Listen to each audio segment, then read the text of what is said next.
说宝贝儿，我这刚来感觉，怎么又堆起眼儿了？娘娘，奴婢没玩过这个1、2、3木头人，要不然我们重新玩吧。算了，不玩了，无聊。那要不我陪你下棋？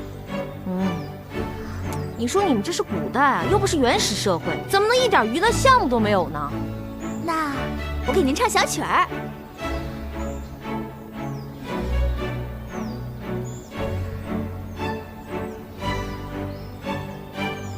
宝贝儿，把手给我。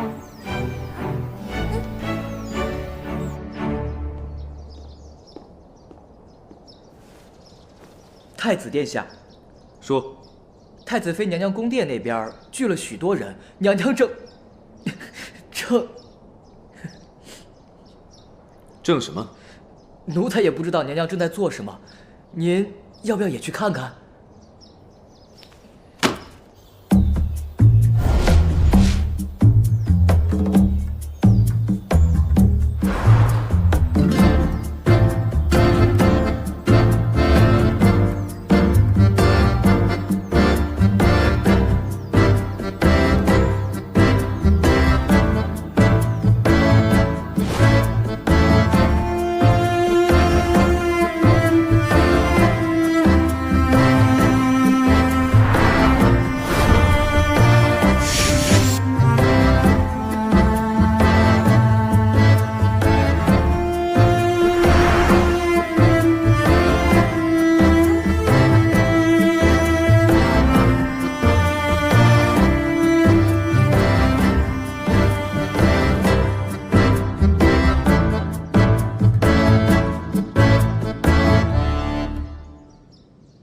年底女儿节，我会陪你一起回尚书府。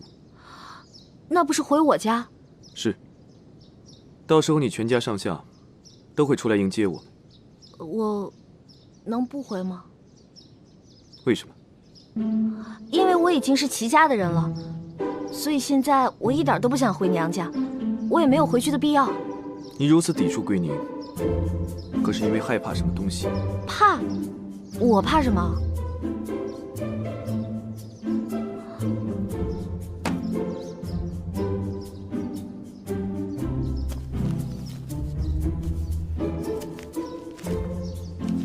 你可知道此人是谁？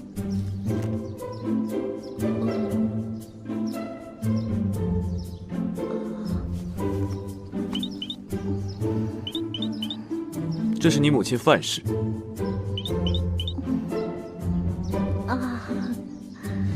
绿篱，哎呀，绿篱，快！哎呀，娘娘，我的头又开始疼了。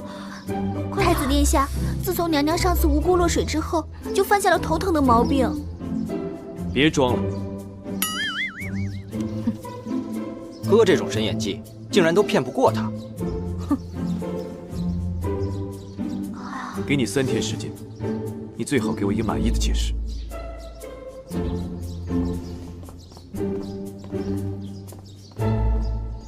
啊，行了。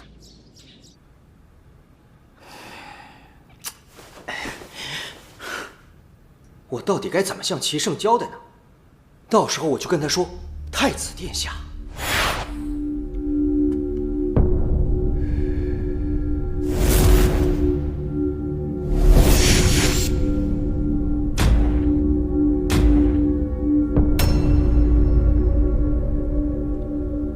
说。我说，我是西王母的第7个女儿，也就是七仙女。那天我和姐妹们下凡，忽然我看到一个英俊的书生。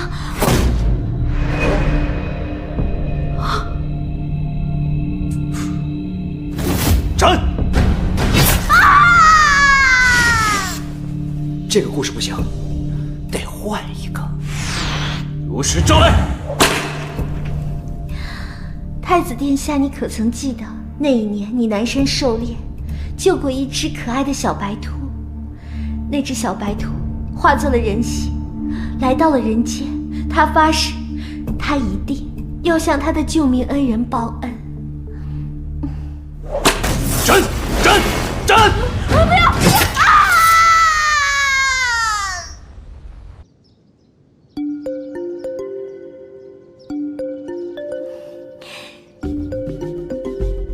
萨瓦迪卡，太子殿下，这是我特地托朋友从马来给您运供过来的水果，叫榴莲。榴莲是水果之王，绝对配得上您的95之尊。这个水果虽然闻起来臭臭的，但吃起来特别像臭豆腐，越吃越香。废话少说，说你该说的。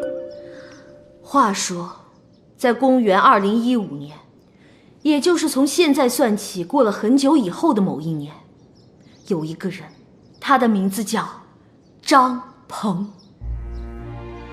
此人参加了一个轰趴晚宴，这个晚宴里有一个大池子，一个貌美如花的女人扑通掉进了水里。你说，他是救了，还是没救？那必然是救了。猜的没错，他的确是跳下水去救人了。但是后来发生了什么事？太子殿下，你可猜得到？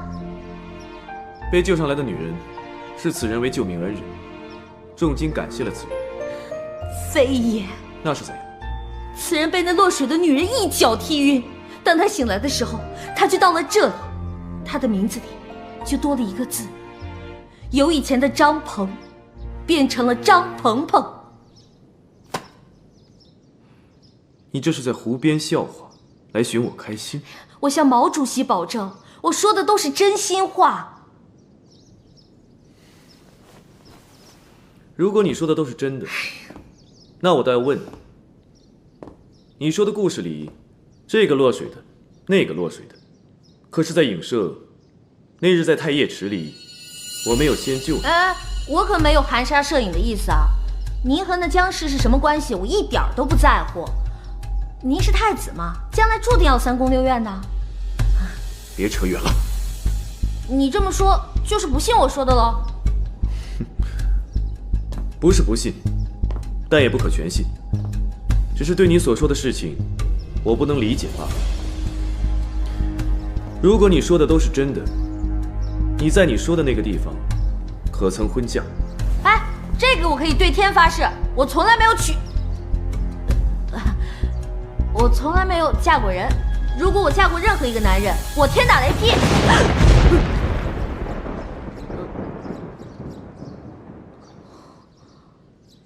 太子殿下，我给你的解释，你可还满意？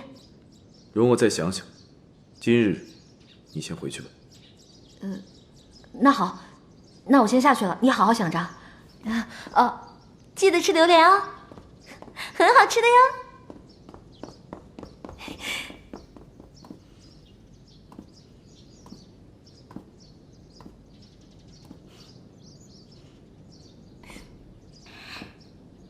太子，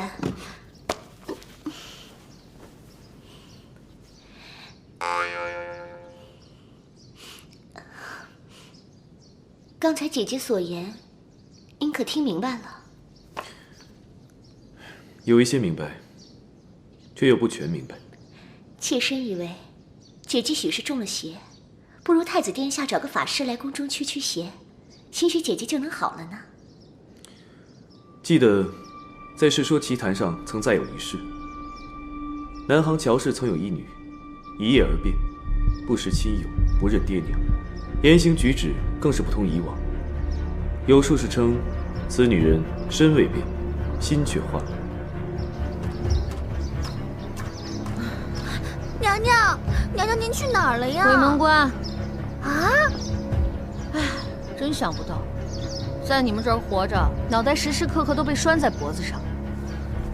这次算是糊弄过去了，也不知道以后自己的命还在不在自己手上。此事臣妾也有所耳闻，世人皆传此女有克夫之名，当时唯有晋国公不信鬼神，允娶此女为妻。但是不久，晋国公突然暴毙身亡了。妾身虽然希望姐姐能好起来，但是更担心殿下的安危啊。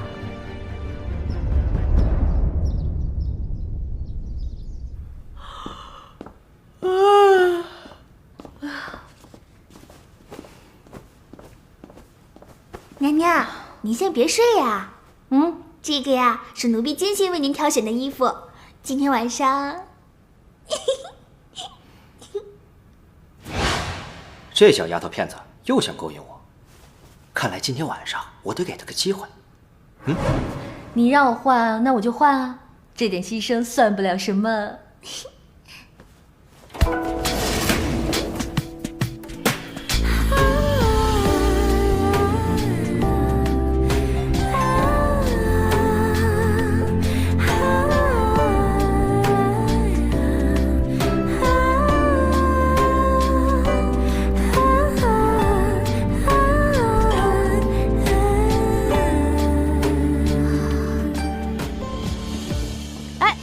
宝贝儿，你拉我来这儿干什么呀？啊，娘娘，您在这耐心等着，人呀一会儿就到。人？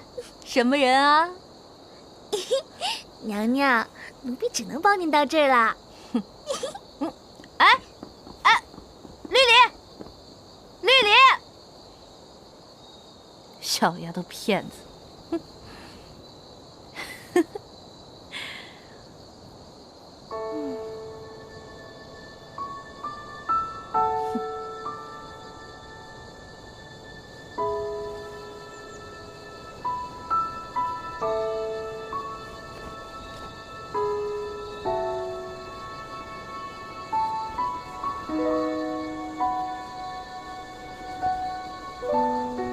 你怎么？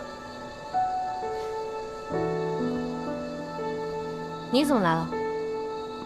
你怎么穿成这样？成何体统？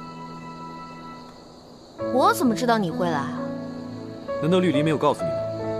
我早就派人通知了你宫里，说我今晚要单独来见你。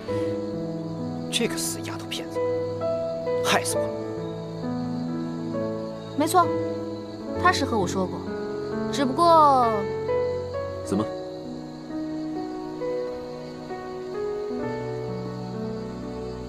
你竟如此心急？看来你不仅忘了父母是何许人，把女德也忘得一干二净了。你以为我愿意啊？要不是我想跟绿篱……算了算了，跟你说这些你也听不懂。总之一句话，我对你没兴趣。不可理喻！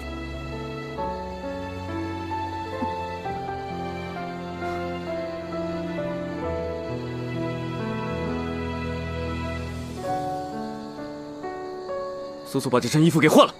太好了。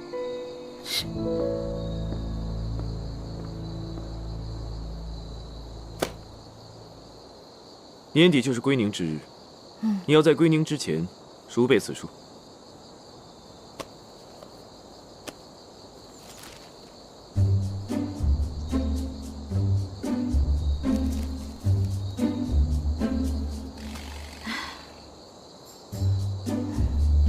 我认识他们，他们也不认识我呀。你母是一族范氏，可是书香门第。不好意思啊，实在是不记得了。你到底读没读过书？罢了罢了，我念你听着，记下便是。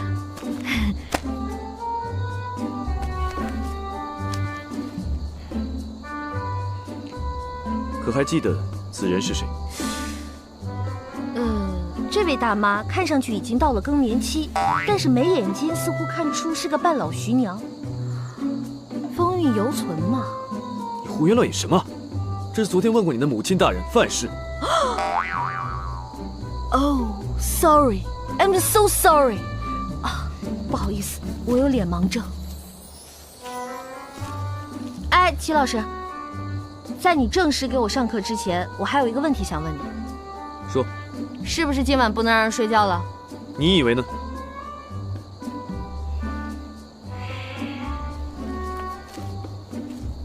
你知道他是谁吗？他父亲。这是你表哥。表哥？这简直就是老腊肉嘛！老腊肉？啊！你又胡言乱语些什么？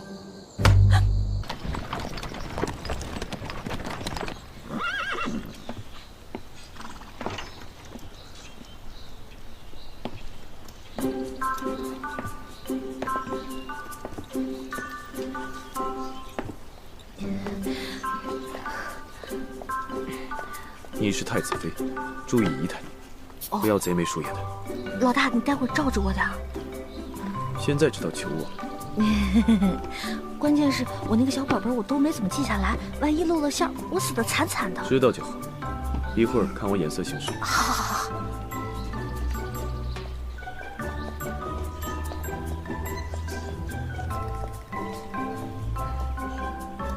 恭迎太子殿下，恭迎娘娘。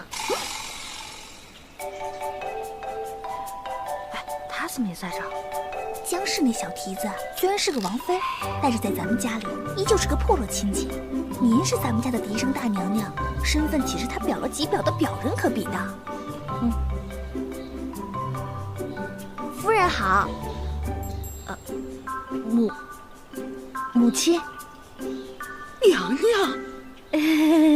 进屋说话。好。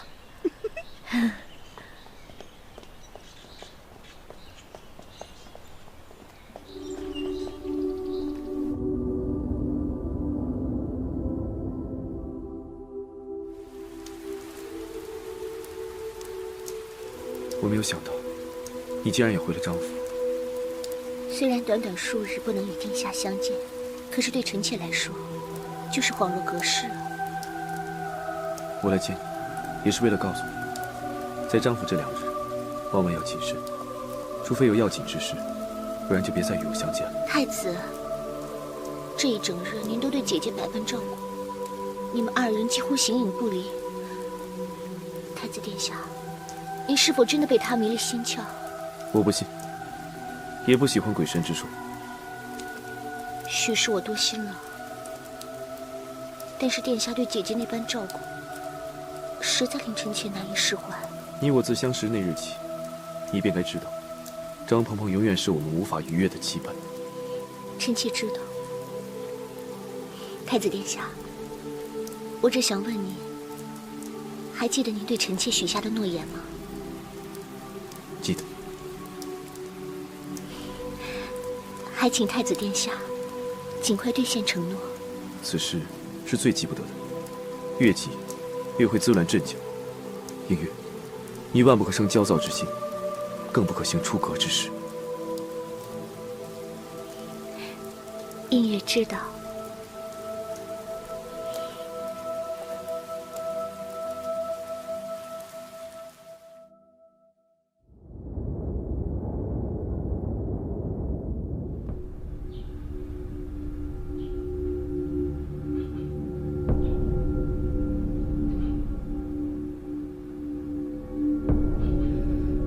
映月，今儿叫你来这儿，不光是祭拜祖宗亡灵，我也有话要当着列祖列宗的面儿问问你。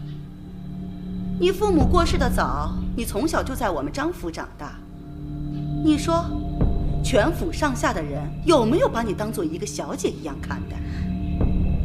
映月自知，姨母和张家待映月恩重如山。好。既然你叫我一声姨母，那我就不能对不起你早逝的母亲，我不能眼睁睁看着你自寻死路，你说是不是这个理儿？快！母亲大人，娘娘来的正好，帮我说的话做个见证，省得以后别人以为我的心偏了意了。这么对待一个小姑娘，太不人道了。不行，我不能袖手旁观啊！我是一纯爷们儿。母亲大人，江妹妹不管犯了什么错，也不能这样责罚她呀。我这责罚算轻的了。映月，那日在太液池娘娘落水一事，你是要负全责的。我不管你是有心还是无意，她既为你的姐姐，你就应该时刻敬重和保全她才是。那日我也没怎么着。再说我自己也不是很在意，母亲，您就不要这样虐待江妹妹了。哎呦，江妹妹！太子殿下驾到！太子吉祥！岳母大人，江氏乃赵王的妃子，您这般责罚，恐有不妥吧？太子殿下自己也说了，这映月是赵王的王妃，您插手来管此事，恐怕也有些不太妥吧？我自幼便与映月相识，一直把她当作妹妹看待，恐怕这不能算是插手。本是一起长大的孩子，以兄妹相称自然是好事，可毕竟男女授受不亲，况且殿下和映月又都各自婚娶，我是怕这越是亲近的兄妹之情，越会让殿下您遭受非议啊。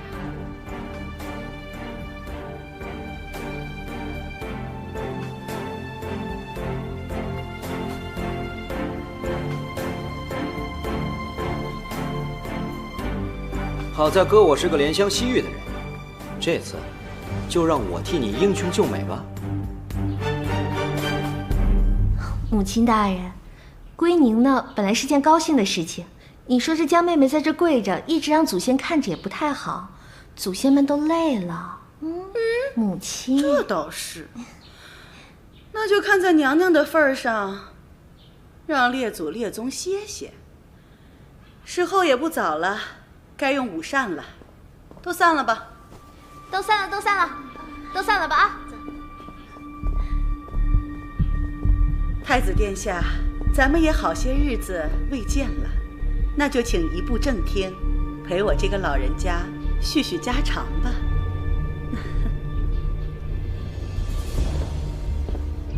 宝贝儿，你说母亲大人把太子留下来是因为什么事儿？刚才人多嘴杂，现在前后都没人了，就该干什么干什么了呗。说清楚点。娘娘，我听人说，20年前张家太祖还没有去世的时候，那时候张家的叔伯兄弟们都还没有分家，咱们夫人呀，作为长子媳妇，主管家里的一切大小事务。有一个叔伯纳了一个上门女婿，谁知道这个女婿却背地里和侍女私通，被咱们夫人发现了，就按家规处死了。死了？可不是嘛。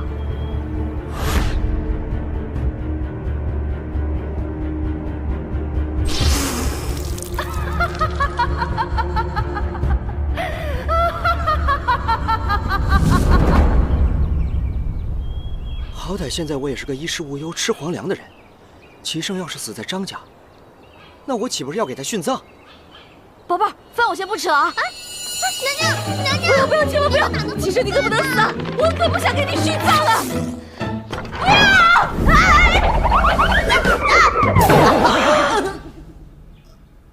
棒棒，不要！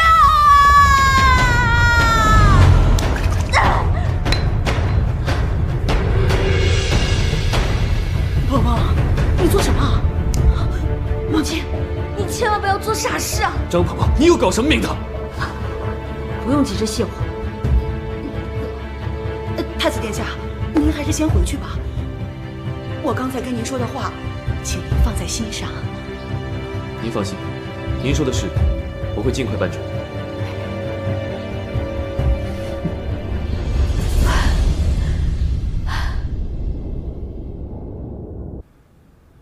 鹏儿，你做什么呀？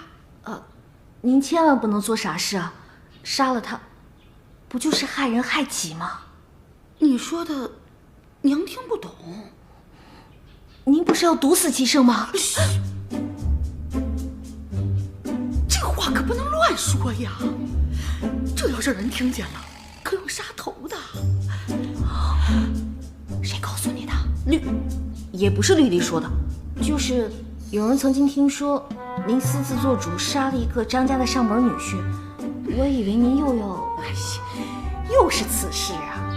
那人是自己在饭馆里吃了猪肚，恰巧那天府里有人送来了白茄烧莲子，我派人给他送了过去，他自己不知道，两样食物相克，吃了就暴毙身亡了。既然您亲自辟谣了，那我信你。太子之所以不敢胡作妄为，就是因为对咱们张家的势力啊有所忌惮。我只想安心过日子，锦衣玉食的。齐胜啊，他最好别来烦我，也别来搞我，最好是老死不相往来。啊，他爱喜欢谁喜欢谁，我不在乎，我也管不着。傻孩子，你进宫之前娘就告诫过你，在宫里就算你不去犯别人，别人一定会来犯你，所以你一定要有保命的筹码。保命的筹码就是皇嗣啊！哎，老子只想在这儿混吃混喝，难道还要让我跟他共度春宵？哎，不行，我怎么能把自己的青春也搭上了？我和齐胜，啊，西吧。还是坐起来吧。太子，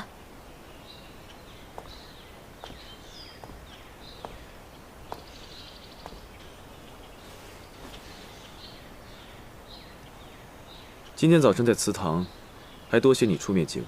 那不算什么。太子殿下，我还有事儿，我先走了。坐下，陪我说会儿话。真的只想说说话？今日你莽莽撞撞地闯入屋中，可是担心我有什么不测？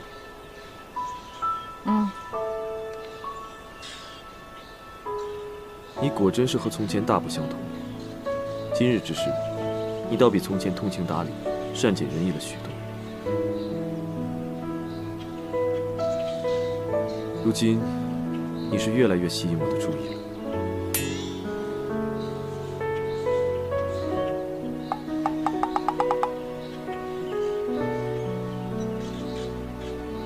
我与你成亲也有些年头了，你确实也受了不少苦，我心中多少还是有些愧疚的，也想找个机会弥补。你千万别弥补。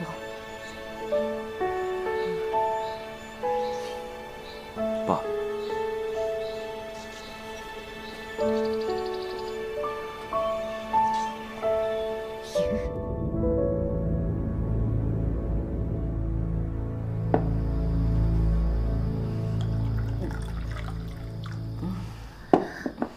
宝贝儿，我多想放肆的哭一场。别说让我给齐胜生孩子，就是他碰我一下，我也有心理阴影啊。娘娘，你这说的什么话呀？您别这样委屈自己。说，宝贝儿，我多希望把齐胜换成你啊！你说你哭哭啼啼的，多惹人怜啊！啊，过来，陪我喝酒。啊，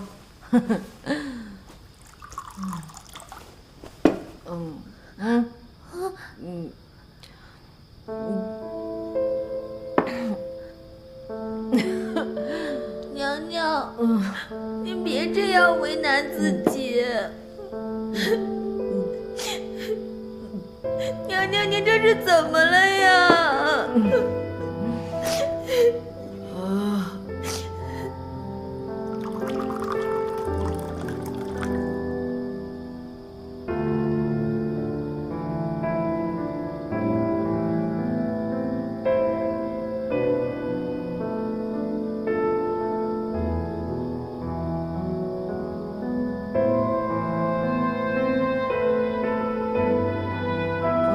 宝贝儿，宝贝儿，宝贝儿，娘娘，我在呢。宝贝儿，你没走啊？你在就好。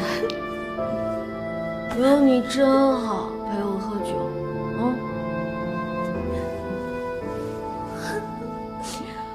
我害怕，我害怕。穿越的日子实在是太苦了。最苦逼的是，我被人要挟生孩子。我只想过有酒喝，有肉吃，有妞泡的日子，老天爷偏不让啊！娘娘，你想哭就哭出来吧。娘娘，宝贝儿，还是你最懂我的心。你知道吗？你就是那春茶，我就是那刚烧开的水。我他妈想泡你啊！哼！娘娘。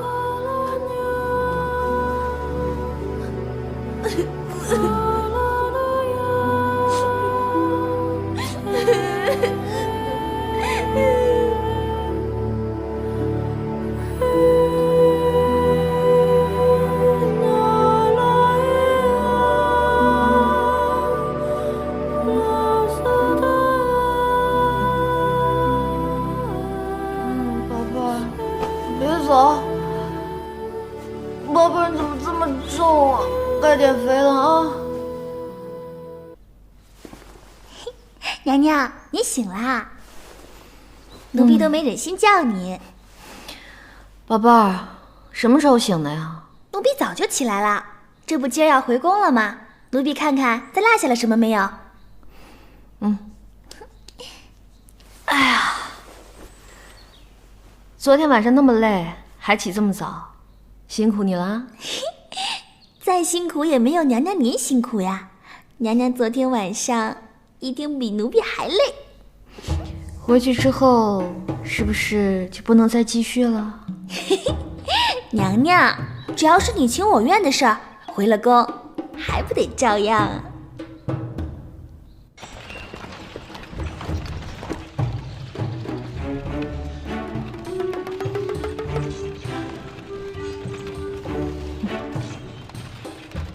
昨天晚上你和江妹妹，不是我说啊，你跟这赵王啊，真不愧是亲兄弟，都被姜氏迷的是神魂颠倒的。哎，就你这条件，日日挺银枪，夜夜做新郎都行。来，我跟你说，这女人啊，你是千万不能宠。你宠她一日，她对你撒娇；你宠她2日，她对你撒泼呀。哎，你若是连续宠她3日，行，哼，上房揭瓦的胆儿都有了。你对我句句不离姜氏，到底是何意？我这不是和你分享我的恋爱心经跟心得吗？哎，我不是跟你吹啊，我这些知识如果出本书，不知道得受多少年轻人追捧为恋爱圣经。为何一夜之间，你又变得如此不可理喻？要我说呀，你就算喜欢这个江妹妹，也无妨，咱哄一哄，骗一骗就行了。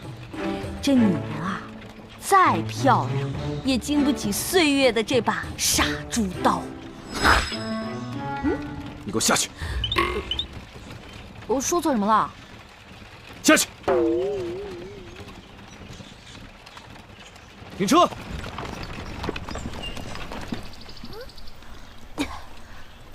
哼，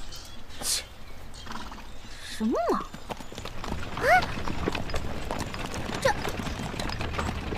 娘娘，你怎么下来了呀？被人赶下来了呗。七圣这个人情绪太不稳定。哎，我也不知道我说错什么了，发那么大的脾气。啊，娘娘，您昨天还跟太子殿下那么恩爱，怎么今儿又不好了呀？你再说一遍，我跟太子怎么了？恩爱呀。我跟他怎么恩爱？娘娘，这种事儿就不用我说了吧？昨天晚上你不是一直跟我在一起吗？昨天您喝醉之前确实是一直和奴婢在一起呢。可是后来呀，您喝醉了，就吵着嚷着非要上床，然后太子殿下也来啦。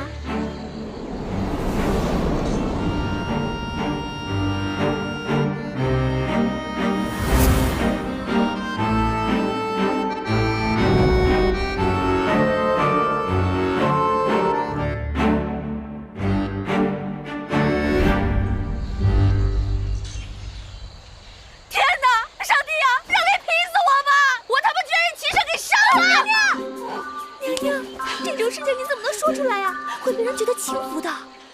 绿茵，你什么意思啊你？你今天早上对我羞羞答答，你什么意思啊？娘娘，男女之事放到台面上说，总归是难为情的嘛。绿茵呀绿茵，你这是要把我掰弯了你！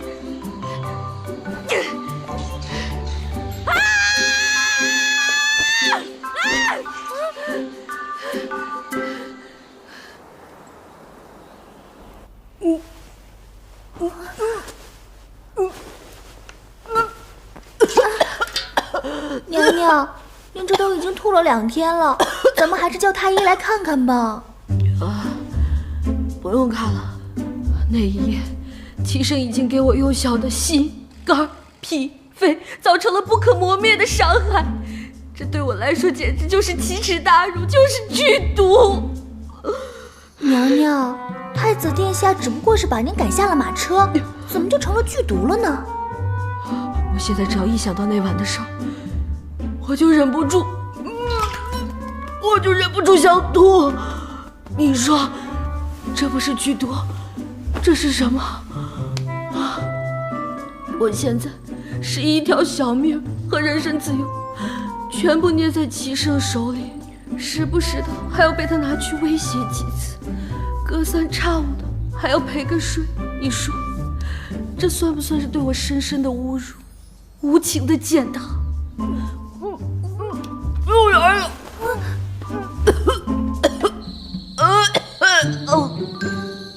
娘娘，娘娘，皇上要在皇宫里举行蹴鞠大赛，时间定在3天以后，要求皇宫上下所有的王爷及其女眷一同参加。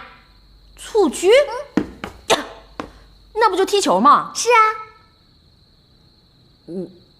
你们这儿男女一块儿踢啊？是啊。我跟一帮老娘们踢什么劲儿啊？推了。哎，你就跟送请柬的人说一声，说我身体不舒服，不踢了啊。可是娘娘，请柬上说了，各宫女眷无论身份高低，均不得以身体欠安为借口缺席比赛。娘娘，您去哪儿啊？请假。不准！哎，干嘛去啊？哎，喂！哎，放开我！哎，放开我！哎，你以为你是韩剧男主角是不是？一副冰山脸，拉着女主角说走就走，屁话都不说。我告诉你啊，你别以为你学长腿欧巴那一套就能把我迷住。我告诉你，老子最烦那一套。闭嘴！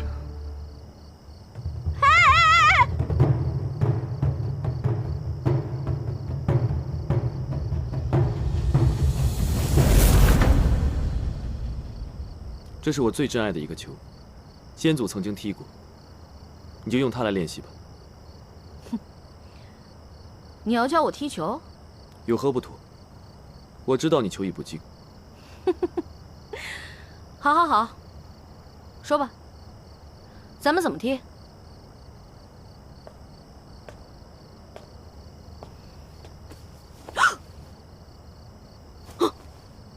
你要干嘛？整日里净想一些污秽之事，穿着裙子如何踢球？我也觉得这个东西挺麻烦的。来吧，咱们踢吧。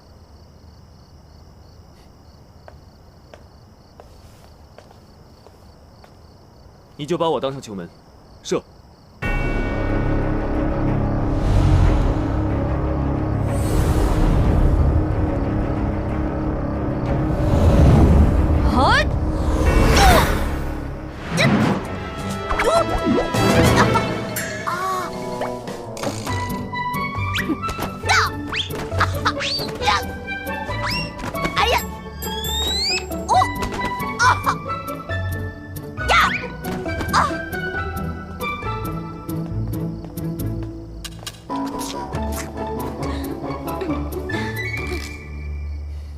今天的成果还是不错的，你总算踢到了球。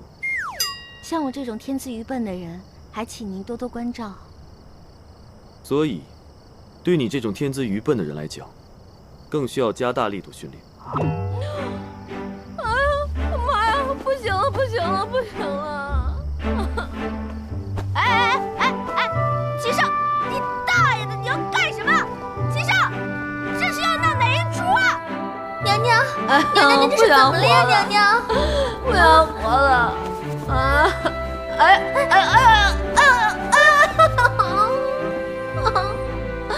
慢着，人家还有事情要问你呢。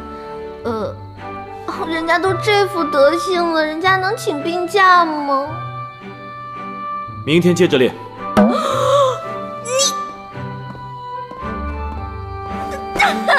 这日子太难受了。那怎么了呀？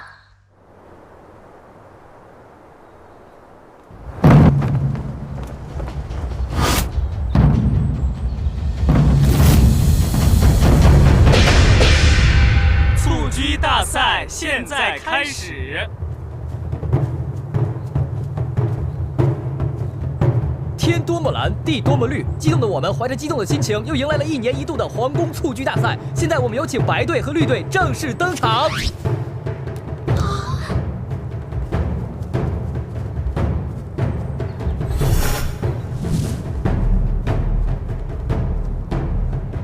我们白队的领队是我们的赵王哦，我们绿队的领队是我们的杨岩，我们白队的守门员是我们的黄飞。我们绿队的守门员是我们的李飞，我们白队的后卫是我们的赵王飞，我们绿队的后卫是我们的九王，我们白队的前锋是太子殿下，我们绿队的前锋是我们的太子妃娘娘。现在我们的蹴鞠大赛正式开始。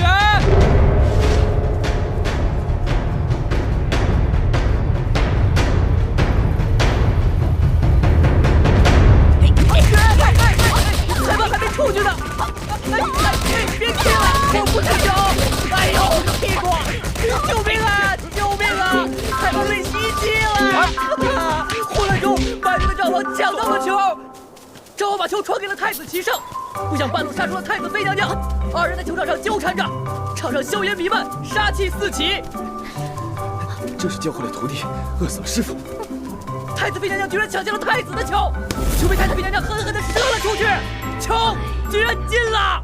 哇！此时的场上弥漫着胜利的喜悦，太子妃按耐不住进球的喜悦，在场上振臂欢呼。娘娘，你怎么把球踢进自家球门了？啊，娘娘，娘娘！太子妃竟然将球踢进了自家球门，实在是太悲哀了。场上一片哗然，比分变成了0-1。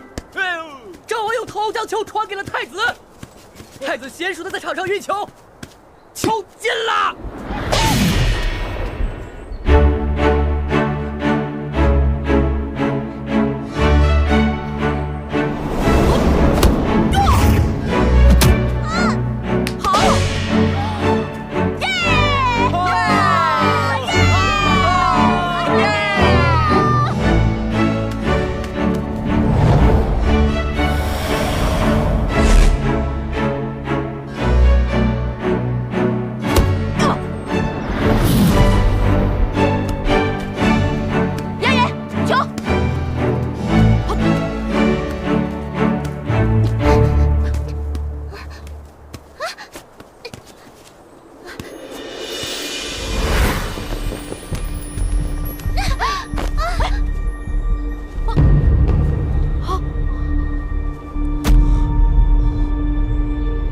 太子妃娘娘把赵王妃衣服拔掉了，我的天哪！将士的清白呀！不是我，不是我。姐姐，你为何把我衣服？她自己掉的，跟我没关系。我帮你穿上吧，啊。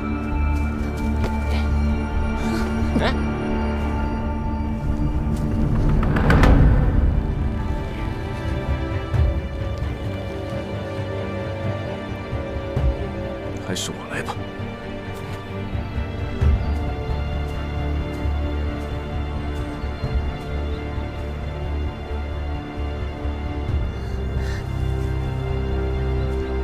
别担心，没事。姐姐，妹妹不过是抢了球，你竟让妹妹这样出丑。是衣服自己掉的，跟我没关系。你给我闭嘴！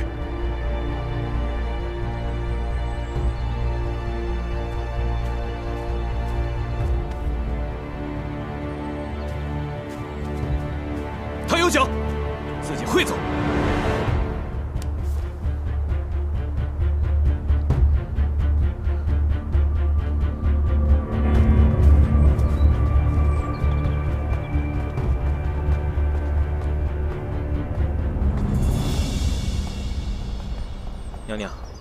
不用太在意别人的眼光，清者自清。九王，刚才谢谢你帮我解围，这样的局面如果不是你站出来，恐怕我更下不来台。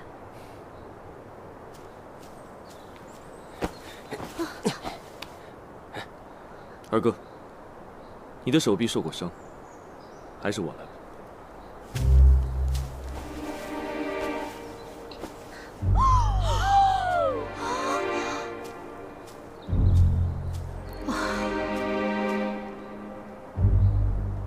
齐胜啊，齐胜，你还可以更蠢一点吗？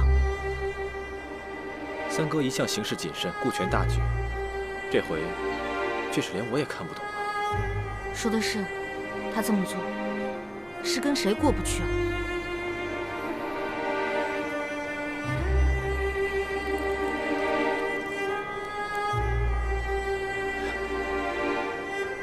这个赵王妃也真是的，怎么那么多人，就她的衣服掉了？没想到他对自家妹妹也肯下此毒手。对呀，在这宫里谁还会顾及姐妹不姐妹的？我证明，绝对不是我们家娘娘干的。可这事儿大家都看在眼里呀。当时赵王妃旁边可只有太子妃娘娘在呀，跟我有毛关系？告诉你，我这辈子最不喜欢被人冤枉。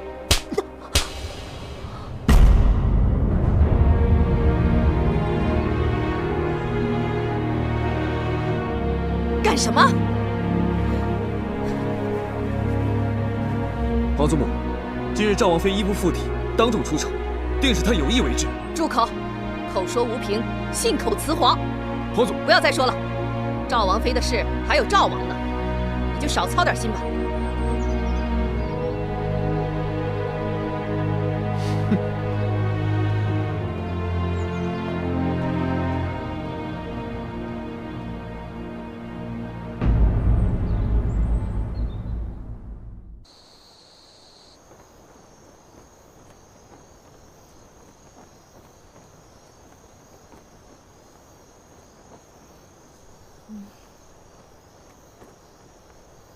哎呀，我这刚睡着，宝贝儿，别打扰我啊。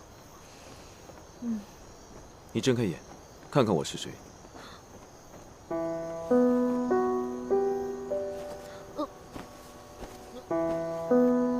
深更半夜的，你来我这儿干嘛？哎，干什么你？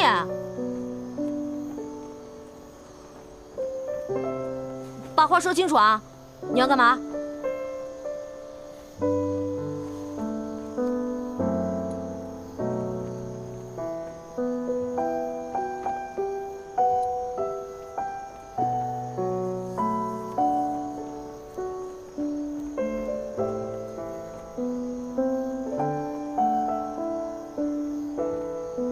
今日我来是想告诉你，那日姜氏的事情我已查明。那日姜氏更衣时，是姜氏支走了所有的丫鬟，所以衣服是不是提前有人做过手脚，大家心里都清楚。你现在知道这件事情不是我做的了？此事过后不久，我便猜到其中可能有蹊跷，只怪我一时太过鲁莽，对不起。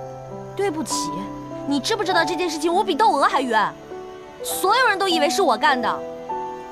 此事是委屈你了，不过我希望到此为止。你有一颗想保护小三儿的心，我理解。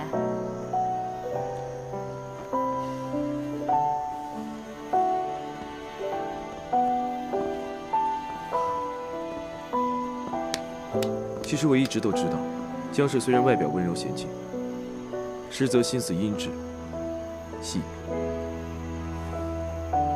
你既然知道姜氏的为人啊，无非就是个绿茶婊嘛。你说你喜欢他什么呀？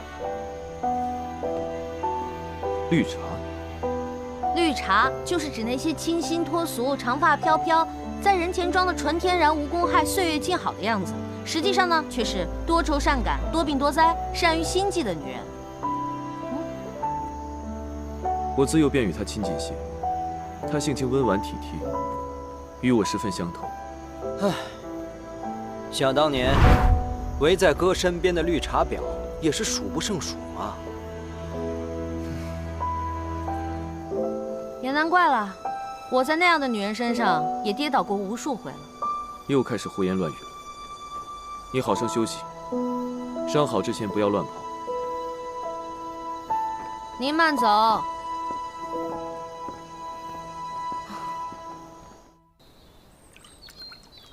哼，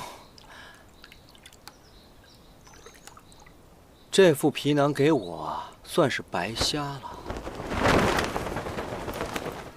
哎呀！救命啊！救命啊！我要淹死了！我会游泳啊！救命啊！姐姐救救我！姐姐救救我！救救我呀！姐姐！姐姐，你打我干嘛呀？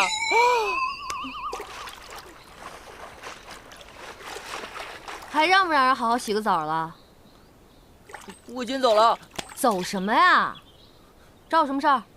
行了，把脸转过来，哥不怕你看。九哥让我给你的，说是齐胜的药不管用，这药用了马上能出淤青。你怎么知道齐胜给我上药的？睁开眼睛跟我说话。我要说什么我都给忘了。我问你，你们是怎么知道齐胜给我上药的？昨天晚上齐胜到你宫中，不久之后，传来你的一声尖叫，我在房顶上都听到了。你也没必要藏着掖着，家暴可以忍一时，但不可以忍一世啊！谁说我被家暴了？谁说我被家暴了啊？这3天不打你是上房揭瓦呀你！啊？那叫声不多不少，不深不浅，恰好就是那种明明极其痛苦，却忍住不敢叫出声，最后忍无可忍才叫出来那种声音。你说，不是因为你陷害姜氏，被太子责罚了，还能是什么呀？哼，我只想说你脑洞太大了吧你！昨天齐胜来给我上药的时候，我没忍住疼，啊了一声。难道是我这顺风耳不灵您了？我一直以为齐胜是我认识的人当中最小白的一个，没想到啊，你才是白痴中的战斗机呀！今日来还有一事，上次你被姜氏诬陷，太子又当众给了你一耳刮子，九哥怕你伤心，想请你吃顿饭。哎，你去不去啊？啊，不去了。你跟九王说那事儿我压根没放在心上，饭就不吃了。别呀，九哥要给你个惊喜呢，你不去，他岂不是白忙回场了？惊喜？什么惊喜啊？特浪漫，带你看海。慢着，差点把惊喜给说出来了。哎，你已经说出来了。九王有你这样猪一样的队友，也真是醉了。那你到底去不去啊？我一个大男人跟2个男人去看海，逗我玩呢？不去不去不去，太医说了，我要好好休息。切，你不去，我一人去正好。哎，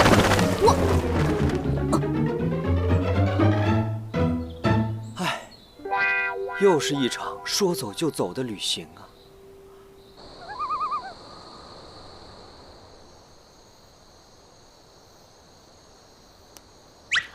哦，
这是饭店没错。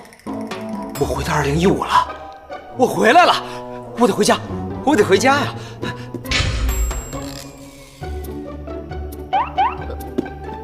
杨爷，你怎么在这儿？哎，这是哪儿啊？九王约你见面的地方啊。姐姐，你不会吃错药了吧？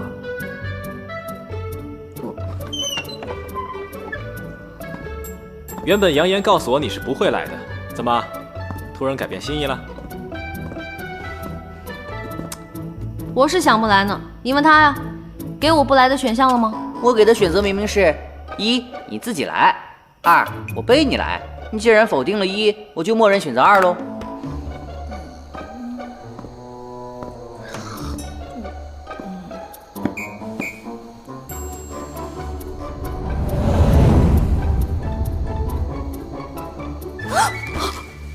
太子殿下，娘娘她……你不必惊慌，我在这里等他就好。这家餐馆是我一个游历过欧罗巴的朋友开的，做的都是地道的欧罗巴菜，想必你是没吃过吧？开什么国际玩笑？我没吃过。什么菲力牛排、西冷牛排，敢问哪个我没吃过？ Cheers！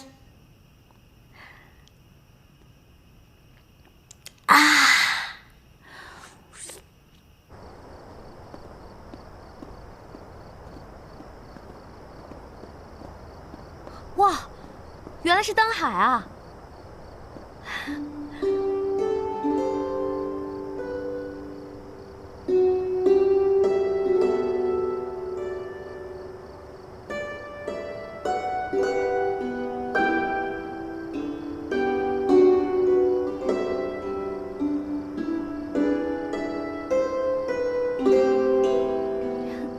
此处应该有音乐。男女主角应该紧紧地抱在一起，街舞。这里啊，确实挺浪漫的啊。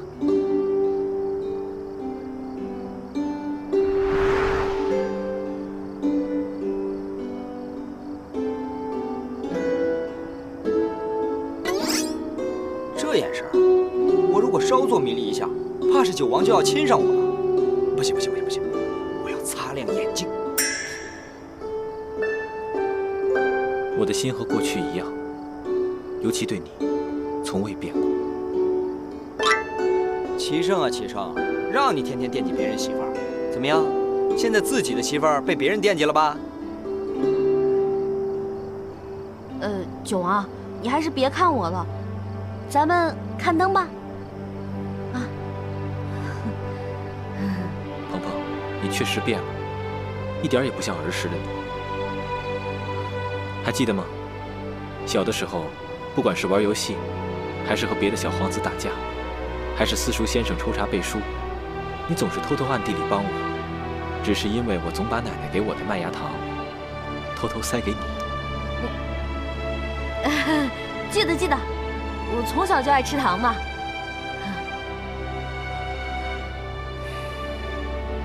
因为成祖更喜欢三哥，便授意父皇立三哥为太子。有朝一日登上皇位，成祖又那么喜欢你，又刻意为你和三哥制造机会，后来果真随了成祖的心愿，我和你越走越远了。可是我觉得齐胜对我没什么情谊啊。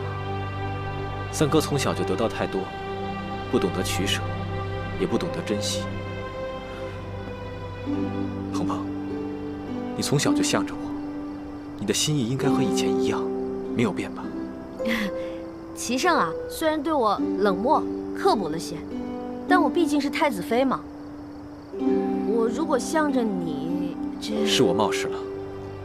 不管你怎么想，我的心意是不会变的。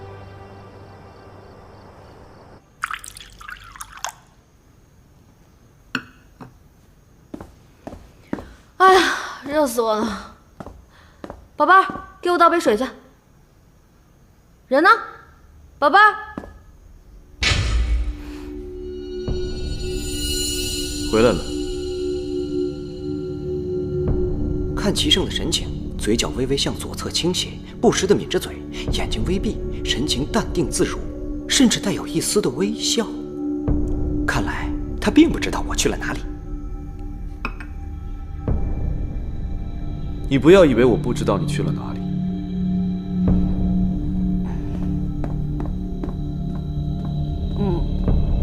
你脸上的伤尚未痊愈，还是多注意休息为好。多谢太子殿下关心，我一定好好保护自己的身体。只是天色已晚了，不知太子殿下来我这里有何贵干啊？你是我的太子妃，我来你这儿一定要有事吗？啊，没有，只要您开心，一切随你。既然如此，你给我放松一下吧。陪父皇看了一天的奏折，身子乏透了。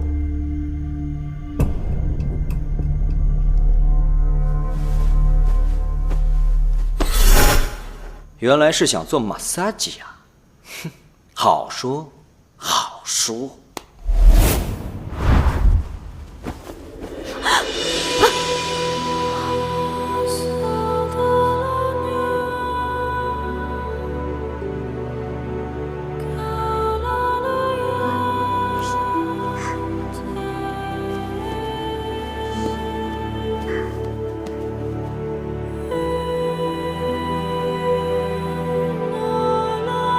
怎么了？大宝剑不做了？你想干什么？我有话问你。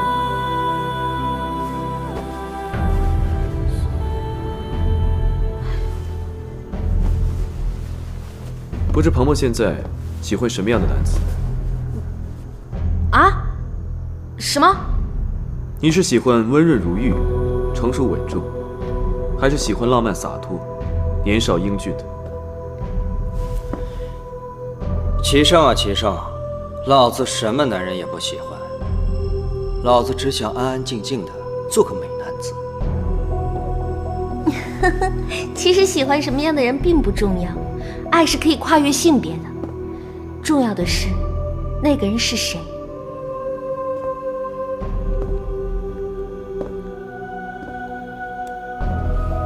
那鹏鹏觉得我和老九谁更讨女人欢心呢？我不是跟你说过了吗？这些都不重要。天注定，而且我现在已经是你的太子妃了。今夜就当作是你我之间的闲聊，不必把我当作是太子。你也暂且把太子妃的身份放在一边。真的？真的。无论你说什么，我都只当作是玩笑之谈。我只是想知道，除去太子的身份，我在你眼中究竟是个什么样的人？你若这么说，我就给你分析分析。像你这种成熟沉稳、冷峻腹黑的人，给人的第一印象就是不太容易相处。你看，你整天一副不苟言笑的样子，在你面前连玩笑都开不得，更别提什么情感交流了。哎，就算想和你打情骂俏，也要先练练，对着你这张面瘫脸，能不能忍住不笑？你接着说。哎呀，不过我觉得像那种英俊潇洒、风流倜傥的男人，通常就很有亲和力。和他们在一起久了，你也不会觉得有压力，自然而然也就多说几句话，多开几个玩笑，久而久之呢，关系就近了。所以，当然是这样的男人才值得女人喜欢喽。你终究还是选错了。哎，这种事儿哪有对错之分啊？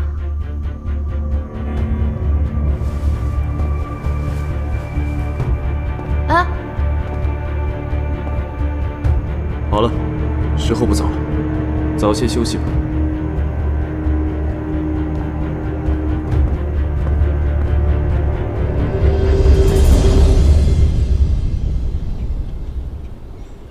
强公公求见。进。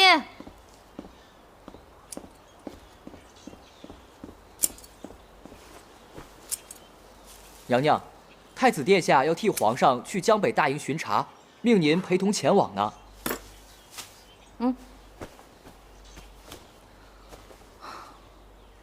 让我去？是啊，太子殿下吩咐说，到时候他会随护卫队先行一步，娘娘则有专人护送。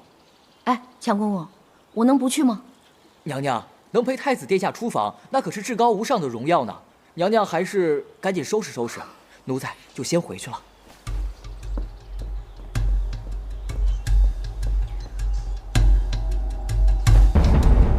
好端端的，去什么江北大营啊？